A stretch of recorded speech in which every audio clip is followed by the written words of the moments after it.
ಮೋಟು ತುಂಬಾ ನಿದ್ದೆ ಮತ್ತು ದಣಿದ ಭಾವನೆಯಿಂದ ಎಚ್ಚರವಾಯಿತು. ಪಟ್ಲು ಮೋಟುವನ್ನು ಎಬ್ಬಿಸಲು ಸಹಾಯ ಮಾಡಲು ನಿರ್ಧರಿಸಿದನು. ಮೋಟು, ನಾವು ನಡೆಯೋಣ, ಪಟ್ಲು ಹರ್ಷಚಿತ್ತದಿಂದ ಸೂಚಿಸಿದನು. ಮೋಟು ಆಕಳಿಸುತ್ತಾ ಹೊರಗೆ ಹೋಗಲು ಇಷ್ಟವಿಲ್ಲದೆ ಒಪ್ಪಿಕೊಂಡನು.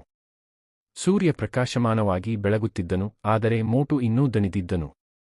ಮೋಟು ಕಷ್ಟಪಡುತ್ತಿರುವುದನ್ನು ನೋಡಿ ಪಟ್ಲು ಮತ್ತೊಂದು ಯೋಜನೆಯ ಬಗ್ಗೆ ಯೋಚಿಸಿದನು. ಉದ್ಯಾನವನಕ್ಕೆ ಹೋಗಿ ಕೆಲವು ಆಟಗಳನ್ನು ಆಡೋಣ ಎಂದು ಅವನು ಹೇಳಿದನು. ಉದ್ಯಾನವನದಲ್ಲಿ ಜಾನ್ ದಿ ಡಾನ್ ದುಷ್ಕೃತ್ಯವನ್ನು ಯೋಜಿಸುತ್ತಿದ್ದನು. ನಗುವನ್ನು ಕೇಳಿದ ಜಾನ್ ವಿಷಯಗಳನ್ನು ಹೆಚ್ಚು ಆಸಕ್ತಿದಾಯಕವಾಗಿಸಲು ನಿರ್ಧರಿಸಿದನು. ಅವನು ಮೋಟು ಮತ್ತು ಪಟ್ಲುಗೆ ತಮಾಷೆಯ ಊಟಕ್ಕೆ ಸವಾಲು ಹಾಕಿದನು. ಇದು ಅವನನ್ನು ಎಚ್ಚರಗೊಳಿಸಲು ಸಹಾಯ ಮಾಡುತ್ತದೆ ಎಂದು ಮೋಟು ಅರಿತುಕೊಂಡನು. ಅವರು ಓಟವನ್ನು ಪ್ರಾರಂಭಿಸಿದರು, ಸಂತೋಷದ ನಗುವಿನೊಂದಿಗೆ ಓಡಿದರು. ಓಡುವಾಗ ಮೋಟುವಿನ ನಿದ್ರಾಹೀನತೆ ಮಾಯವಾಗಲು ಪ್ರಾರಂಭಿಸಿತು. ಪಟ್ಲು ಮೋಟುವನ್ನು ಹುರಿದುಂಬಿಸಿದರು, ನೀನು ಅದನ್ನು ಮಾಡಬಹುದು. ಮೋಟು ಓಟವನ್ನು ಮುಗಿಸಿದನು ಮತ್ತು ಚೈತನ್ಯಭರಿತನಾದನು. ಧನ್ಯವಾದಗಳು ಪಟ್ಲು, ಮೋಟು ಎಚ್ಚರಗೊಂಡು ಸಂತೋಷದಿಂದ ಹೇಳಿದನು.